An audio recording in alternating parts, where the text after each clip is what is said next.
Hi, everyone. Thank you all for coming out tonight. My name's Christina, and I'm the events coordinator here at Books Are Magic. Before we get started, I wanted to point out some logistics for how tonight's going to go. We'll be doing a hand-raised audience Q&A toward the end of the event, so start thinking of questions to ask now. After the talk tonight, Bora and Anton will be signing and personalizing books at the desk near where you checked in. We also have additional books available to purchase from my colleagues at the register. If you're joining us virtually on the live stream, we'd love to encourage you to buy a copy of Cursed Bunny online using the link in the live stream description. It's my pleasure to celebrate Cursed Bunny tonight in collaboration with the Asian American Writers Workshop. A stunning, wildly original debut from a rising star of Korean literature, surreal, chilling fables that take on the patriarchy, capitalism, and the reign of big tech with absurdist humor and a sometimes literal bite. No two stories are alike, and readers will be torn whether to race through them or savor Chung's wit and frenetic energy on every page. Cursed Bunny is a book that screams to be read late into the night and passed on to the nearest set of hands the very next day. Bora Chung has written 3 novels and 3 collections of short stories and translated modern literary works from Russian and Polish into Korean. After living in the U.S. and studying at Yale University and Indiana University, she moved back to her home country of South Korea, where she taught literature and science fiction. The stories of Cursed Bunny were inspired by the anger and confusion about the absurd world we live in. Bora will be in conversation tonight with the book's translator, Anton. Anton was born in Stockholm, Sweden. He won a Pan Translates Award for The Underground Village, and his translation of Love in the Big City was longlisted for the Booker International Prize in 2022. He lives in Korea. Let's all give a very warm welcome to Bora and Anton.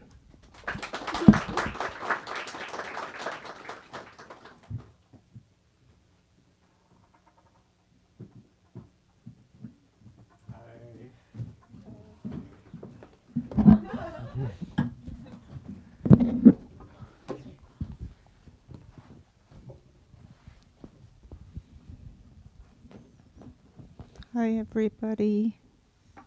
I'm supposed to read from the book.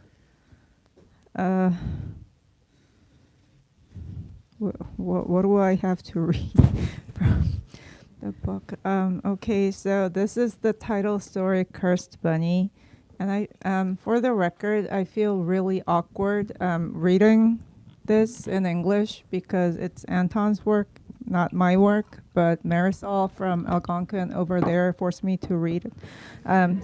Okay. And yeah, thank you. We love you too. So Cursed Bunny. Grandfather used to say, when we make our cursed fetishes, it's important that they're pretty. And the lamp, shaped like a bunny rabbit sitting beneath the tree, is truly pretty. The tree part looks a bit fake, but the bunny was clearly made with love and care. The tips of the bunny's ears and tail are black, and are its eyes, and the body a snow white. Its material is hard, but its body and pink lips are crafted to look soft to the touch. When the lamp is switched on and the light shines upon it, the bunny looks like it's about to flick its ears or wriggle its nose. Every object has a story. This object is no exception, especially as it's a cursed fetish. Sitting in an armchair next to the bunny lamp, Grandfather tells me the same story he's always told me time and time again. The lamp was made for a friend of his. It is forbidden to make a cursed fetish for personal use. Also, according to family tradition, it is forbidden to curse any handmade item. These unwritten rules have been passed down for generations in our family's line of work, the creation of cursed fetishes. This bunny, however, is the only exception. My friend's family were alcoholic spirit artisans, says Grandfather. He always added, do you know what spirit artisans are? I know, of course. I've heard of this story many times, but Grandfather never gives me a chance to say so. You might call his family business a distillery now. Back then, it was the biggest distillery in the region. You can't find a family business that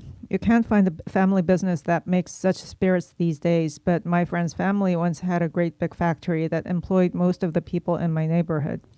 In those parts, everyone in our community looked up to the spirit artisan's family.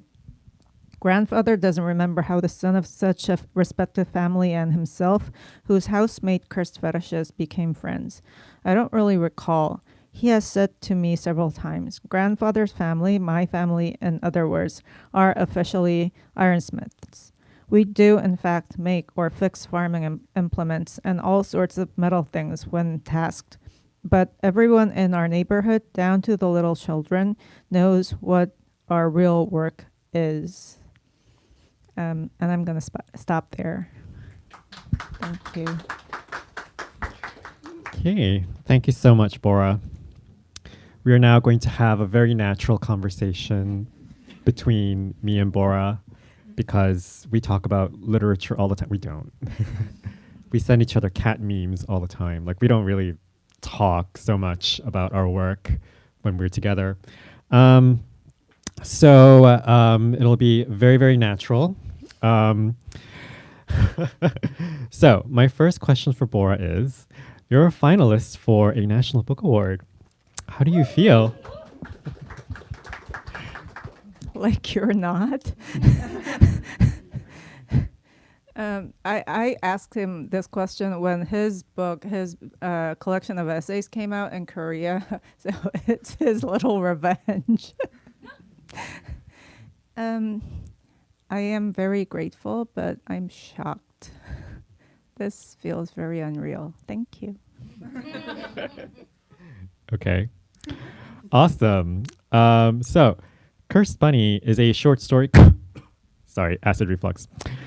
Cursed Bunny is a short story collection, and so is your forthcoming book, Your Utopia.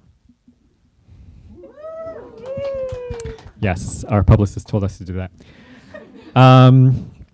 Which will be out in February. I love short stories because every line and every word counts, and there are so many satisfying layers to a short story, which is not as common in novels.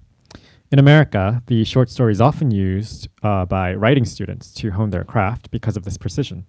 As a writer, what, for you, is the appeal of the short story as a form?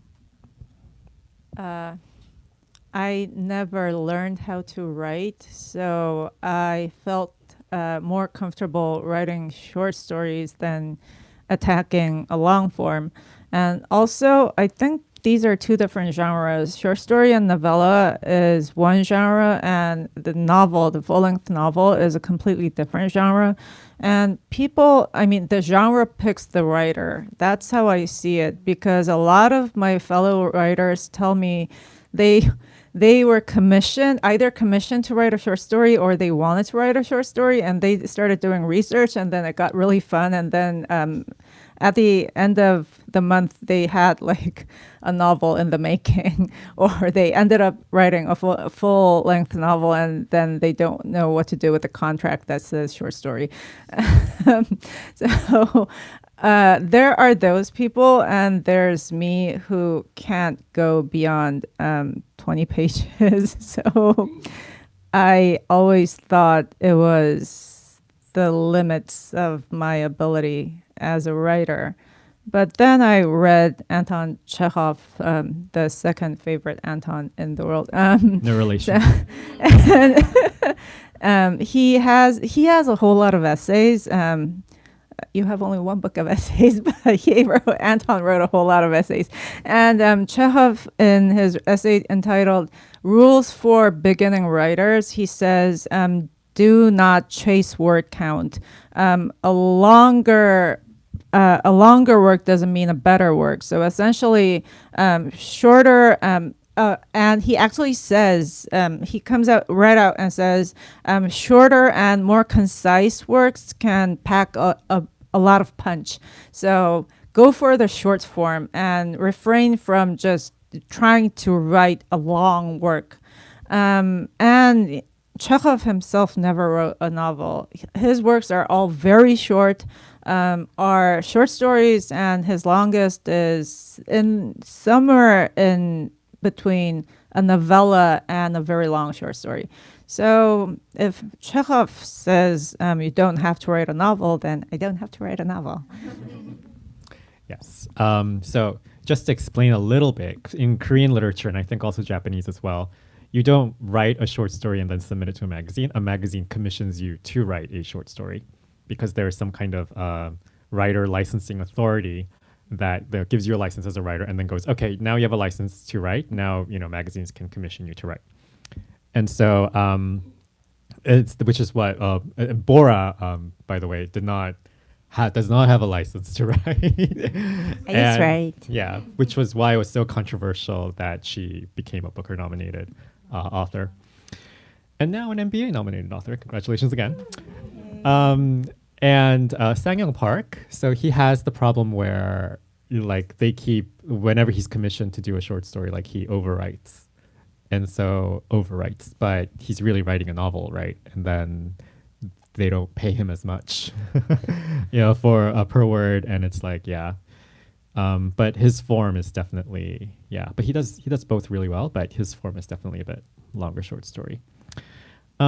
Speaking of writing students, do you have any general advice for aspiring writers?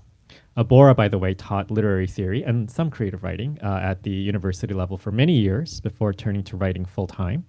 And she gave one of my favorite pieces of writing advice in her judge's comments for a science fiction writing competition. She said that many science fiction writers tend to focus more on the fiction part of the of SF rather than the science. I think it's the opposite. I think you said many science fiction writers need to focus more on the fiction part of science fiction rather than the science. That they need to really appreciate science fiction as an art form, as a literary art form more. Do you have any other cool advice like that? Not at the moment. Well, I want to go back to Chekhov because that essay is really awesome. It's so funny, and I just love it. So it says, "Don't be a writer." That's how it starts. When a baby is born, that's the first sentence. When a baby is born, you should let him rest from the shock of being born, and then wash him and wrap him up and whisper in his ears, "Do not become a writer. Whatever you do, do not become a writer." And if the baby grows up and starts showing penchant for writing, then you throw your hands in the air and say, all is gone. And he says the desire to write is incurable. And I think there's some truth to it. The desire to write is incurable, but you can just not be a writer. Well, the advice is take care of yourself because you have only one body, and you can very easily ruin your eyesight, your arm. I had last year 2 of my colleagues, 2 very different writers, had both had their wrist surgeries, and both were in their 30s. So you can ruin your health really fast if you just sit and write all the time. So take care of yourself. Drink plenty of water, get some sleep, and eat less cholesterol. So otherwise, you're not gonna last, and it's a very static job. So you don't get a lot of exercise when you're a writer. So you do have to take care of yourself. Otherwise, get a job that actually pays you. Sorry. Bora Chung has a black belt in sword fighting. What? Kendo. She's very fit and ready for the zombie apocalypse. So my favorite thing about Cursed Bunny is the language of the stories. I love how your prose manages to seamlessly integrate very opposite emotions like fear and humor, horror and pity, and outrage and guilt, showing us how these feelings connect. For example, in The Embodiment, it's about a horrifying event, a woman whose period wouldn't stop. But it's also a hilarious story, sending up the misogynistic situation the main character finds herself in, but also implicitly critiquing said misogynist society. How do you choose the form or the voice a story will take? Because Cursed Bunny has so many voices. It has like a fairy tale voice. It has like a comedy, satirical voice. It has just like some of the stories are very tragic. Some of the stories are very comic. As I told you, I never learned how to write. So everything I know about writing, I either learned from grad school when I was studying different writers and actually learned the theory of styles. And there are, in Russian literature, there are many distinctive styles, and there are like definitions and explanations. So I use that. But in other places, when I write in a fairy tale style, that's because I'm stuck. Like when I'm stuck, I write fairy tale. I write ghost stories in fairy tale style. So like the snare, that's this kind of typical kind of story that I would write when I'm stuck. And other stuff, I have no idea. I just write as my narrator would feel about the situation, or the protagonist would feel about the situation. I imagine what would go on. And most of the times I feel like the story comes to me. I'm not the one creating the story. The story comes to me, and I'm just writing it down. So that is how the story is supposed to be told. And that is the characters, the protagonist's world, and I'm just the conduit. It sounds like I'm some kind of psychic, but I'm just the conduit, and I try to write down as correctly as possible, and you have the results in your hands. Yes. Jon Fosse, our best friend, Jon Fosse, from the Booker Prizes, who won a Nobel Prize. And also, he said that he writes as if aliens are talking to him from space, and then he writes it down. And he's like, I have no idea how else to explain where these things come from. I just, listen to the aliens. I was too afraid to say something like that. Like I'm weird enough as it is, and I didn't want to come off as weirder. But he said it, and he didn't seem to be bothered by the weirdness of it. So yeah, I'm very glad that he said it. Yes, your best friend Jon Fosse said it, so I think you're good to go. This is also a stylistic question almost. So, Cursed Bunny depicts violent worlds in the sense that it not only shows violence that happens to individual characters, but also the nonchalance of those who either ignore such violence or accept it as being natural. The characters don't seem to be surprised that violence exists. For example, no one seems surprised that there's a talking head in a toilet, or that a woman can't stop menstruating, or a company not only destroyed their competitor in the marketplace, but killed off the family that runs this company. I was wondering what your thinking was behind this nonchalance. For example, I read somewhere that an early draft of the head had like all the characters reacting very dramatically to the head in the toilet, but you changed it later on where everyone is like, oh, there's a head in the toilet, just like flush it down whenever you see it, and it's no big deal. So what was the reason behind this change, and what is the reason behind this kind of almost nonchalance towards violence? First of all, the head had a specific purpose. I wrote it for a school contest, and I wanted the prize money, and it was like $1,000 in 1998. So it was a lot of money for a college student.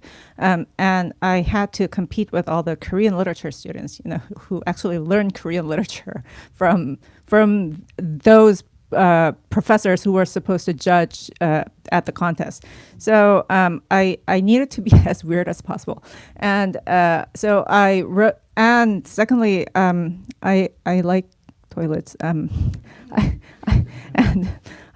So I decided then that there was no question that I would write a story about a toilet and something coming out of the toilet. And there are so many urban folktales in Korea about things coming out of the toilet, and I mean not just call the plumber things, like arms with toilet paper coming out of the toilet, and the arm asks you which color toilet paper you want, and if you choose the wrong color toilet paper, then you die.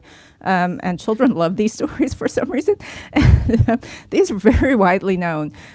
So I wanted to, I guess I didn't want to like plagiarize from those urban legends, but I had those stories in mind. And I wrote, but this was my first time writing ever in my life. So I wrote the story as realistically as possible, thinking that that's what literature is about. And then I showed the first page to my sister, and she said, "This is boring." So, so I scrapped it all, and I kept the head in the toilet part, and then I went the opposite direction. So nobody is acting like you would imagine anybody would in reality. Everybody's acting like this is normal.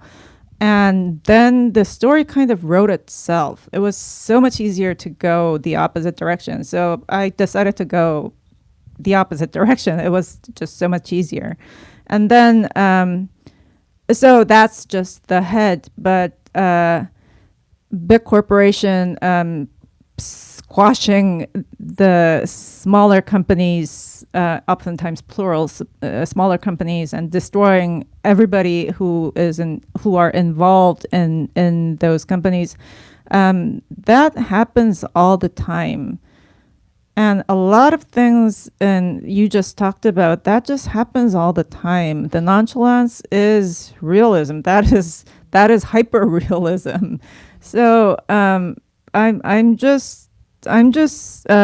not exaggerating. I guess if anything, I am diminishing the amount of nonchalance and difference I see in real life.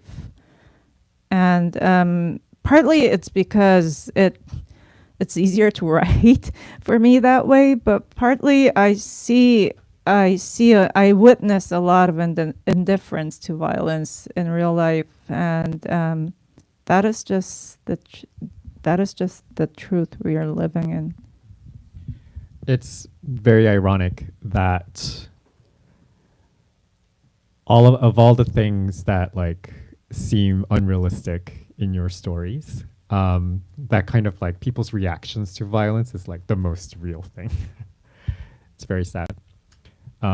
It's really interesting that you started writing because you wanted the prize money for a contest, because that is exactly the reason why Sang-Young Park also started writing, and he won his contest as well. So here's a tip: like if you're a translator looking for an author, check out all of the college writing competitions and see who wins. Okay, I think those are all of my prepared questions.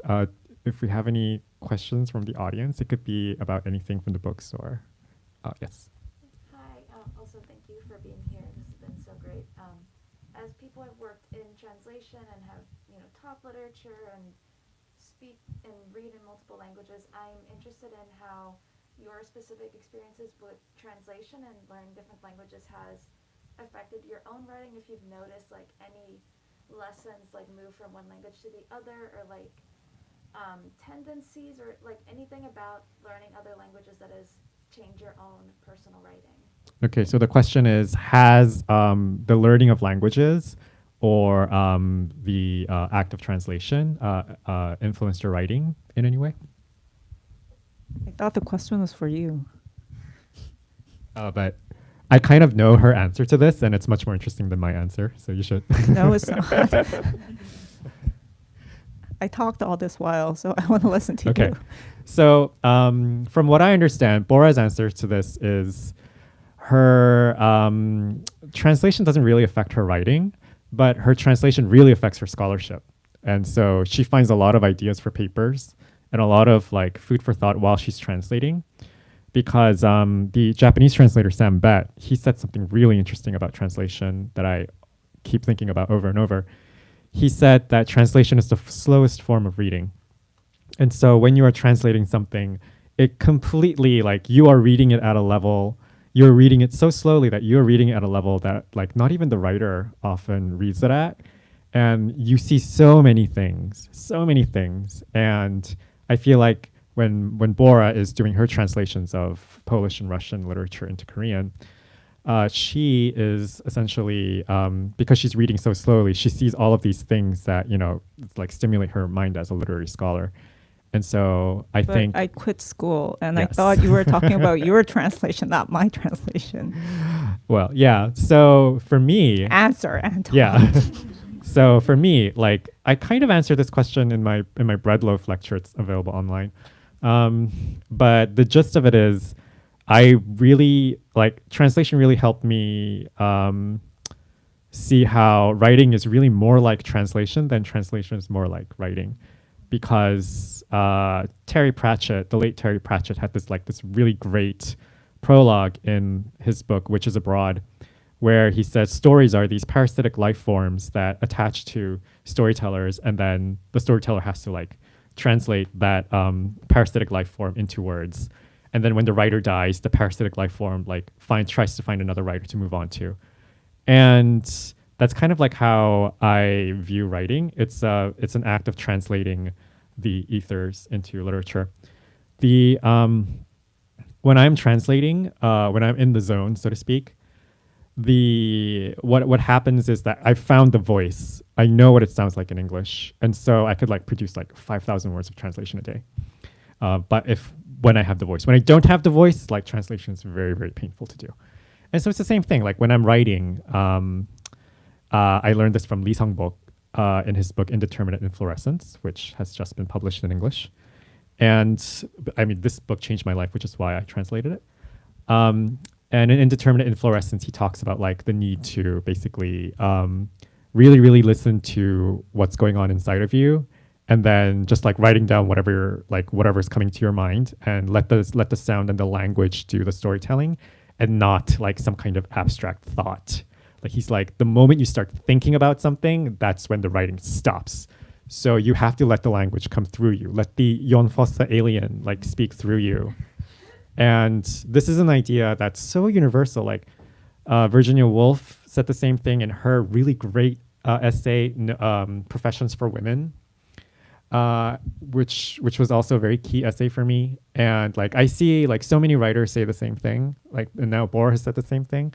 So yeah, I think for me, translation isn't so much like writing as writing is really like translation.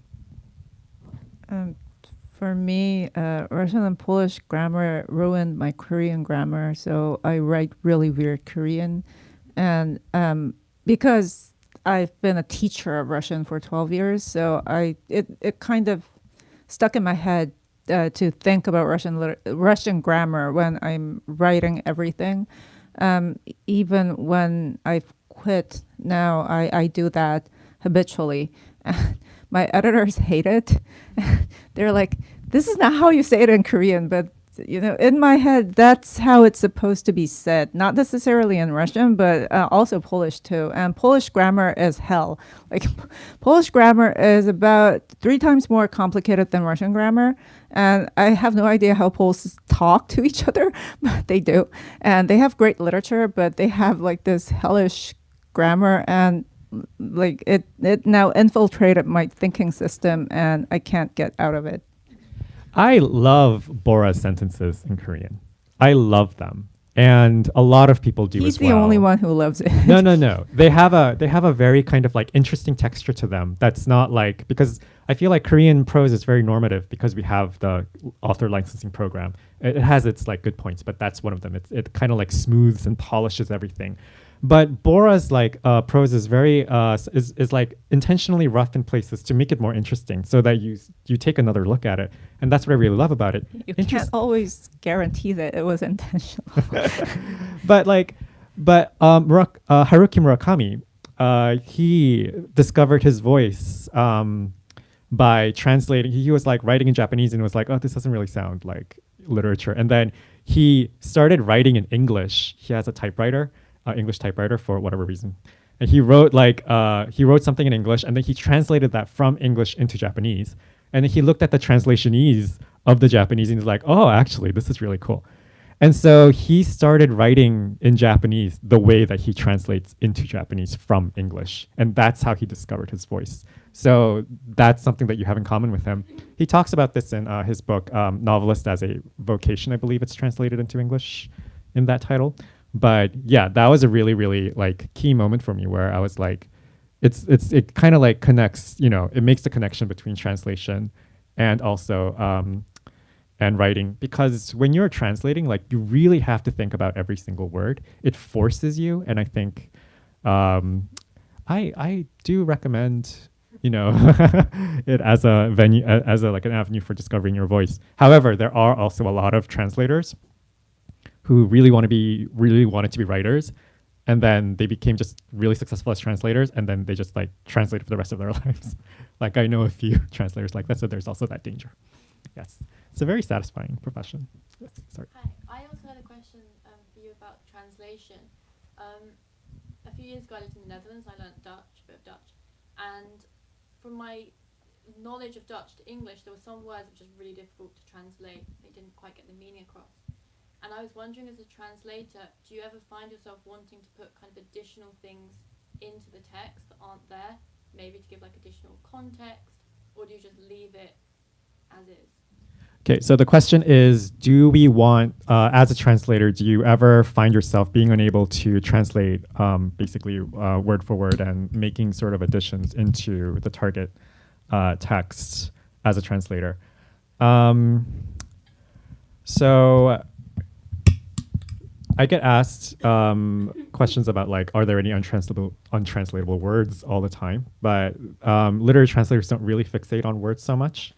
The great Jeremy Tang, it sounds like he's dead, he's alive. The great Jeremy Tang, he once said that, we don't translate words, we translate vibes. Yeah. And that's what we do. That's our literal, everyone looked at that and we're like, oh yeah, that's our job. We translate vibes. So it's not going to look, sometimes it doesn't look like a translation of it, but the text like as a whole, it kind of becomes like, oh, okay, this is a translation of this work. So in practice, it's not something that it's like work to like make something up for a translation. It's fun to do it when you're writing something, but for a translation, it's like you want to stick as closely to the source language, because I find that whenever I deviate too much, like it ruins the work. There was a question on this side. Yes. Yeah, mine is also about translation, but could jump over to. Mine's generally about humor.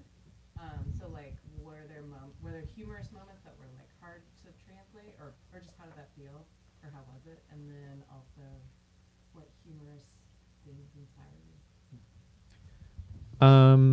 Maybe you can answer the second part of the question. What humorous things inspire you? The question was, how do you translate humor, basically?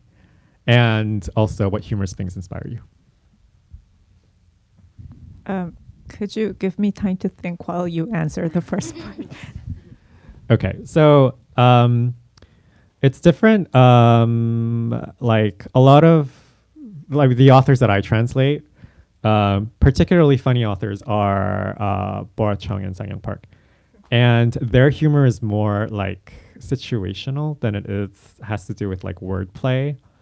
I mean, there is some wordplay, but I've never been like a huge fan of like puns or whatever. So for me, it's never been like a priority to, I don't know. Like when I see it on the page, I'm like, okay, that's cute. I could kind of like play it like this, but like it's always so unsatisfying, like to translate wordplay for wordplay. So again, I'm just like vibe.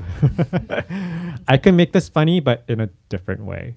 Like with Sang-yong, I made Love in the Big City so sarcastic in a way that it's not so much in the source.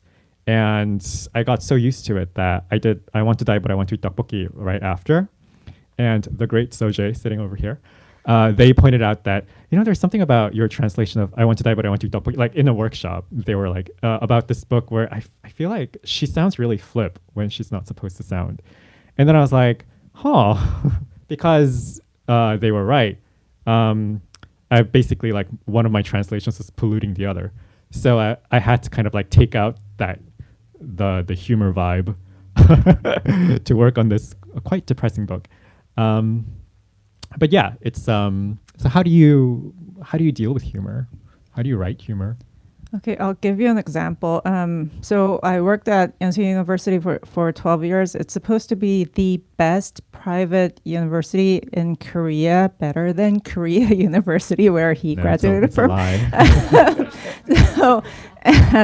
So when I started working there, I got this so login ID and password, and we could register our devices to the university Wi-Fi system. So it wasn't just we could log on to the Wi-Fi system. We had to register it on a page. And I found out that I could register up to two devices at a time. So if I wanted to use, I always carried my laptop, but there was my cell phone. And if I needed to use my tablet, then I had to delete one of the devices and then register the tablet. I always needed to register. My laptop had to be registered at all times because the mobile page didn't work. So it was the PC page. I always needed the computer page to register any of my devices. So when I needed to use it, I used my tablet to take roll call. So when I needed to upload whatever I filmed that day, I needed to delete my cell phone and register my tablet. And then after that, I would delete my tablet and register my cell phone. And I did it every day. I did it like twice or three times every day.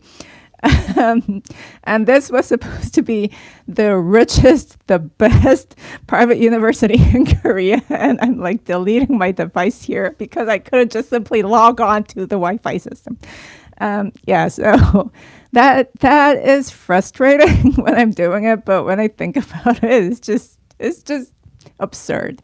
And I like that kind of absurdist, everyday, bureaucratic, comical moments. And it's what I learned from modern Polish and Soviet literature too, because everyday life and the bureaucracy in communist countries was just ridiculous. So yeah, I learned how to express that kind of absurdist humor through 20th century Polish and Western literature. But it's depressing and fun, not fun. Not fun. Yes, over there. Just like a little bit on like the sentence level, but are there like other ways like that where you really pull inspiration like from Russian and Slavic literature in terms of form? And like does your work like differ from like a lot of other Korean literature like in that way? The question is, how do you draw other kinds of inspiration from Slavic literature, and how unique are you in this sense among Korean writers? I don't read Korean literature and I don't like Korean literature. So She reads a lot of it. We love everybody. he does. I don't. I mean, and I stopped like thinking about Korean literature after graduating from high school. So I have no idea how I compare to other Korean writers. And frankly, I would very pretty please nicely ask you not to compare me with other Korean writers who write in normal Korean, whose grammar is not ruined by the Slavic craziness. Slavic literature, Andrei Platonov, my favorite writer, has this pathos. He thinks that all human beings are essentially pitiful, and he pities everybody. He has this empathy for everybody, even the mean characters, because everybody will eventually die. We will be lost, and our lives will be lost because human beings die. So he takes pity on everybody. And I like that. I'm a very vengeful person. The stories I write are about murder and mayhem and curses. So not necessarily like I can't really claim direct influence from him, but he also has very weird sentences, and he is considered one of the best, one of the most creative writers of all time in Russia. So that kind of gives me hope that you can be a good writer with weird sentences. And also, when I was studying literature, I learned about Skaz, very quintessentially Russian style. And the style is very versatile because the definition is it's a colloquial style. It's a conversational style, and it has to have a narrator who starts speaking in the first person, but actually is talking about a third person. So this is what goes on in our lives every single day. This is like, for example, my sister's boyfriend's friend met this weird person at the subway. So it starts with my, and so it's from somebody I know and I heard. But actually, the protagonist is this my sister's boyfriend's friend. So somebody who is not me. And then the story can go anywhere it wants, but it's strictly spoken from a first person point of view. So the first person, the narrator, like inserts his or her opinion about it. Isn't that weird, or isn't that funny? And I thought, and then they can deviate to their own experiences and then come back to this person's original story. So it can go any which way. And it is very versatile, and it's often very confusing because it's extremely colloquial, and it can go on and on and on. So I learned the theory of it and how this theory applies to specific writers and how the style differs in specific works. And I wanted to experiment with that. So I did that in this book, and Anton calls it word vomit. I have never used the word vomit. You did. Much less with your work. You did. I challenge this. I love everyone. That is what I intended. It's like 12 line, one single sentence. Oh, the first story. Oh, yeah. I may have said something. Yeah. No, but that's what I liked about the story, because it's a character who like talks in paragraphs, and I thought this was hilarious. And my editors initially wanted to edit it down, chop it up, and make it neater. But I was like, no. She's supposed to talk like she's word vomiting. Yeah. Yes. I said it in praise. Okay. Oh, sorry. In the back. Yes. So the question is, what kind of stories do you find yourself drawn to? Sure. Ghost stories, murder, zombies, yay. I like stories that kind of experiment with form a lot. I don't care if like the content is very, very boring. I feel like, or very, very cliched. I feel like if you can find a really fresh way to talk about something, then I will be intrigued. Which is why there's so many stories have been retold again and again and again, and how interesting can they be? But I had this professor, Chung. She's a very, very eminent Korean translator. She did The Girl Who Wrote Loneliness by Kyung-suk Shin. And she told me that fiction really is the art of the perspective. And the story completely changes, the work completely changes depending on where you place the narrator in the story, outside of the story, whatever. Like even if it's the same story, like the work completely changes. And I think that is very, very true. Like, White Sargasso Sea, like, oh, let's make the narrator like the woman in the attic. Yeah, so I think I'm always intrigued by experiments like that. I find myself just drawn to, for example, like my favorite Virginia Woolf book is The Waves, because of the way that it's told. And really, like, nothing so much happens in the book, but it's just the way that it's told that it was like someone had like splashed a bucket of ice water in my face, because I was so like kind of shocked and also very refreshed, because I was like, wow, you can tell a story like this. This is amazing. So that's kind of like what draws me in, I think. And what I liked about Bora's work as well, because no one in Korea was writing like her. Another question. Oh, Soji had a question. Please do not curse or murder me for asking you this question. But why do you continue to write in Korean, especially after achieving fluency in the Slavic languages and also English? So Soji's question is, why does Bora continue to write? I'm sorry, I keep outing you. They're a very famous Korean translators, so I have to mention their name. So why does Bora keep writing in Korean when they can obviously write in English or write in Polish or Russian? And have such animosity towards Korean literature. Oh, that's a good question. First of all, nobody achieves fluency in Polish or Russian.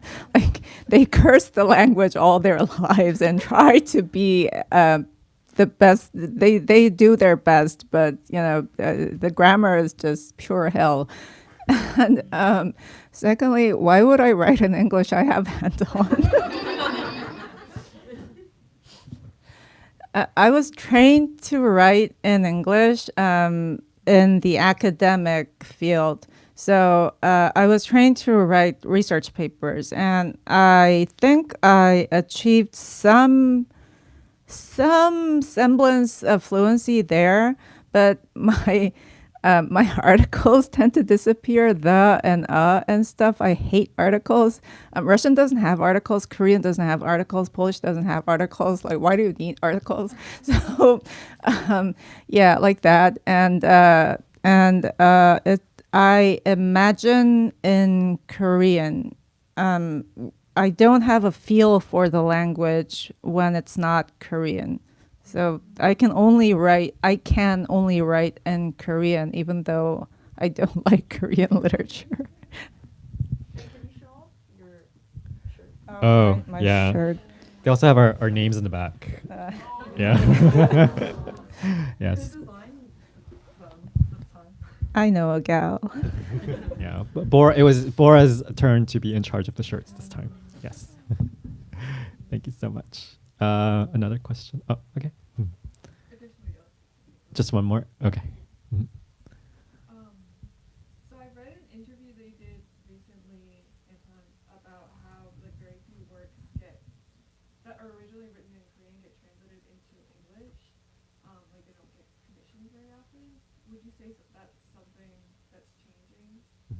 So the question is, in an interview I did, and I indeed have said many times in many interviews that there isn't enough Korean literature being published in English, and this is very, very true, because like the number is like this year it's about 20, which is a lot. It's an unprecedented year. When like my husband was counting it in bed, it was like, oh, actually there's like by June there'll be 16 new Korean books in translation. I was like, I cried. I was crying in bed because I can't believe like I lived long enough to see this day. But normally it's like around 10 books a year are Korean published in English. It's just that we are so successful in translation that it looks like a lot more Korean books are being published, because we have like, the BTS book, we have Tteokbokki, we have 1982, we have like, Dollar Good. Yeah, I mean, Kim Ji-young, born in 1982. It has a very long title, okay? And like we have all of these like really successful books that punch way above their weight, that like people think like, oh, Korean literature is everywhere. It is not everywhere. Like 10 books, that's pathetic. And until like we have a larger market, like we have more publishers acquiring Korean books, like I refuse to like buy into this like weird soft power mentality where we're like, oh, K literature or like whatever, like it doesn't really exist. So it kind of like it's a discourse that always enrages me, which is why I always am at pains to point out in interviews and that kind of stuff where like, oh, don't be fooled by the fact that we have one book that was like transatlantic finalists. Like this is a very, very, very rare occurrence. Don't act like, it happens every year because it really doesn't. Thank you so much. Thank you. Thank you. Yay.